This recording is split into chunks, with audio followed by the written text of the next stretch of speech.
Baik, Assalamualaikum warahmatullahi wabarakatuh. Perkenalkan, nama saya Aisyah Amin Wijaya dengan NIM 222111269. Saya di sini akan menjelaskan materi dengan tema Corporate Kultur Lembaga Keuangan Syariah dan GCG di Perusahaan Syariah Asuransi Syariah. Nah, pembahasan kali ini yang akan kita bahas yaitu yang pertama ada pengertian corporate kultur. Yang kedua, membangun corporate kultur yang Islami. Yang ketiga, manajemen dan leadership yang Islami. Dan yang keempat, yaitu good corporate governance atau GCG. Selanjutnya, yaitu ada pengertian corporate kultur. Nah, corporate kultur sendiri adalah serangkaian nilai, keyakinan, norma, kebiasaan, dan perilaku yang dianut dan dipraktikkan oleh anggota organisasi dalam menjalankan aktivitas sehari-hari di lingkungan bekerja.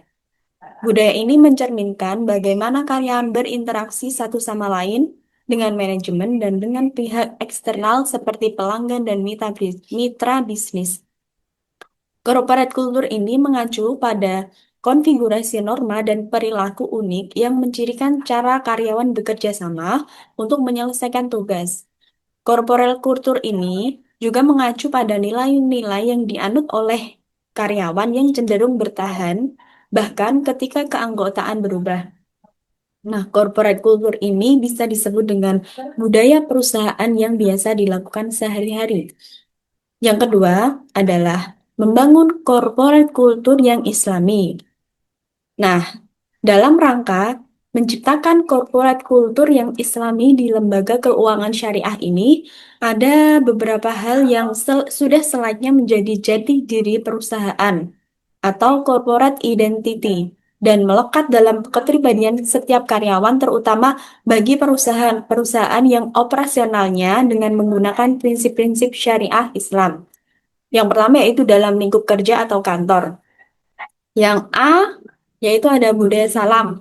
Nah, budaya salam itu merupakan ajaran Nabi Muhammad Shallallahu Alaihi Wasallam. Nah, sebuah perusahaan syariah ini wajib menerapkan adanya budaya tersebut.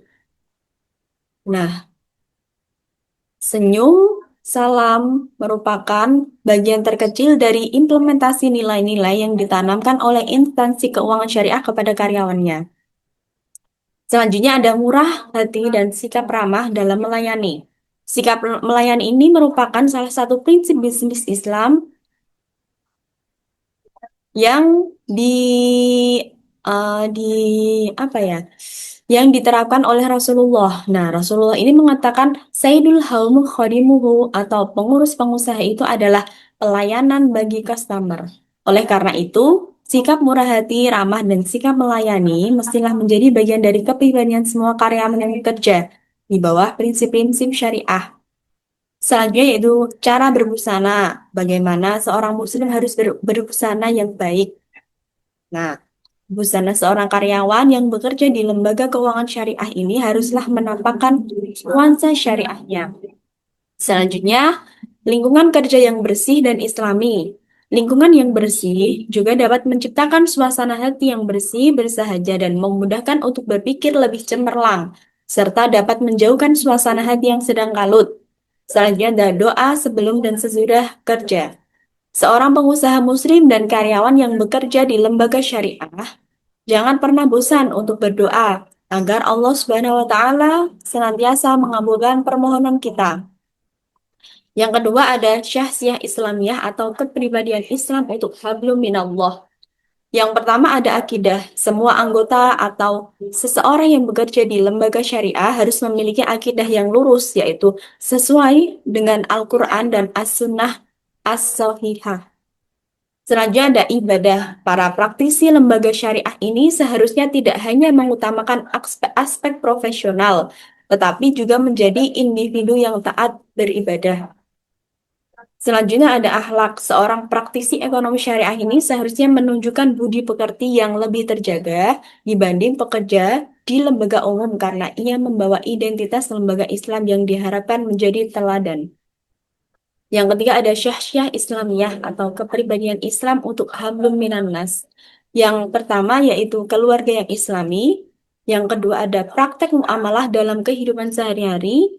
Yang ketiga ada bermasyarakat. Dan yang keempat ada gemar menolong. Selanjutnya yaitu yang akan kita bahas yaitu manajemen leadership yang Islami. Nah, kepemimpinan bukan suatu yang istimewa tetapi tanggung jawab.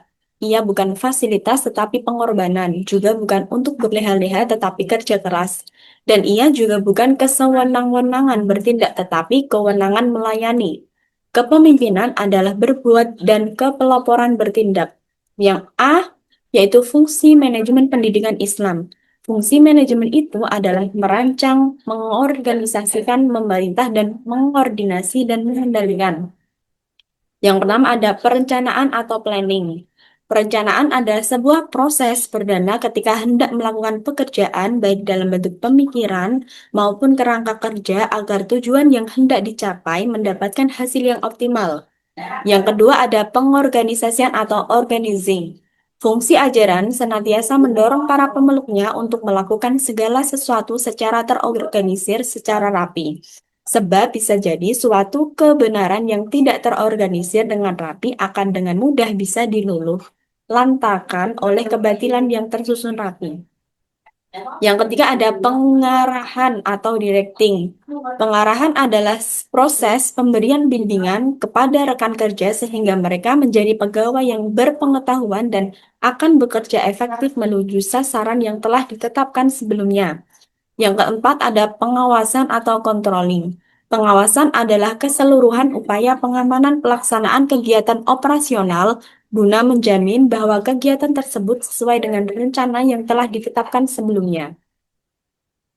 Yang selanjutnya ada fungsi kepemimpinan dalam Islam. Satu, fungsi instruktif. Pemimpin berfungsi komunikasi yang menentukan apa itu perintah, bagaimana cara mengerjakan perintah, bila mana waktu memulai melaksanakan dan melaporkan hasil, dan di mana tempat mengerjakan perintah, agar keputusan dapat diwujudkan secara efektif, sehingga fungsi orang yang dipimpin hanyalah melaksanakan perintah. Yang kedua ada fungsi konsultif. Pemimpin dapat menggunakan fungsi konsultif sebagai komunikasi dua arah. Hal tersebut digunakan manakala pemimpin dalam usaha menetapkan keputusan yang memerlukan bahan pertimbangan dan berkonsultasi dengan orang-orang yang dipimpin. Yang ketiga ada fungsi partisipasi. Hal yang dilakukan dalam menjalankan fungsi partisipasi pemimpin ialah berusaha mengaktifkan orang-orang yang dipimpin baik dalam pengambilan keputusan maupun dalam pelaksanaan. Yang keempat ada fungsi delegasi, yang kelima ada fungsi pengendalian. Dan yang terakhir ada good corporate governance. Good corporate governance adalah merupakan suatu istilah yang berasal dari bahasa Inggris, yaitu good yang berarti baik, corporate yang berarti perusahaan, dan governance yang berarti pengaturan. Secara umum, istilah corporate governance diartikan dalam bahasa Indonesia dengan tata kelola perusahaan yang baik. GCG adalah suatu sistem yang mengatur, mengelola, dan mengawasi proses pengembalian usaha untuk menaikkan nilai saham, sekaligus sebagai bentuk perhatian kepada para pemangku kepentingan. GCG ini diharapkan menjadi keseimbangan antara pencapaian tujuan ekonomi dan tujuan masyarakat. Pengertian sederhananya yaitu corporate governance adalah suatu sistem yang mengatur bagaimana perusahaan melaksanakan tanggung jawab kepada pemegang saham dan pemegang amanah. 3 prinsip dasar yang harus diperhatikan dalam corporate governance. Yang pertama ada transparansi atau keterbukaan. Yang kedua accountability atau bisa yaitu dapat dipertanggungjawabkan. Yang ketiga fairness atau kesetaraan, dan yang keempat kemandirian atau independensi, dan yang kelima responsibility atau pertanggungjawaban. Baik, cukup sekian yang dapat saya sampaikan. Kurang lebihnya saya mohon maaf. Wassalamualaikum warahmatullahi wabarakatuh. Audio Jungle.